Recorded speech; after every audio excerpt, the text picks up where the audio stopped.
Concrètement, nous avons travaillé sur le sujet avec les membres du CHSCT, des collaborateurs qui étaient volontaires pour participer à cette démarche de prévention.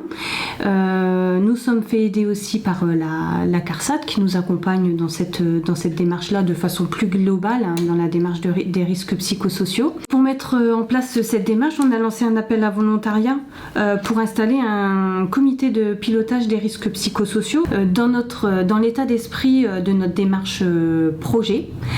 Ça peut être des sachants ou des non-sachants qui vont prendre en charge un projet.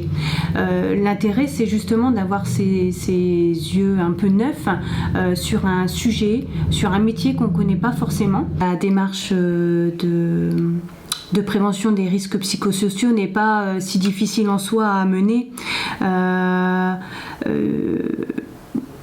Le conseil que je donnerais aux entreprises, c'est de faire participer les collaborateurs parce que c'est eux qui vivent ça au quotidien. Donc les idées, c'est eux qui les ont.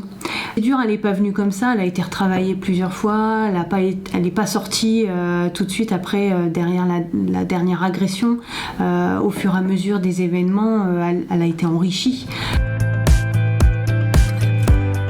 On a un premier axe de travail, c'est l'aménagement des espaces d'accueil. On a une autre action qui est plutôt sur l'axe formation pour outiller nos collaborateurs de proximité à mieux gérer ces situations ou faire en sorte de les dégonfler pour que les situations ne s'enveniment pas.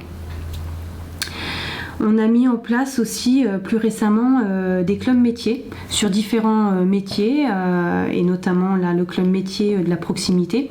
Ce sont des lieux de partage et de bonnes pratiques, des partages d'expériences vis-à-vis des clients. Nous avons mis une newsletter à disposition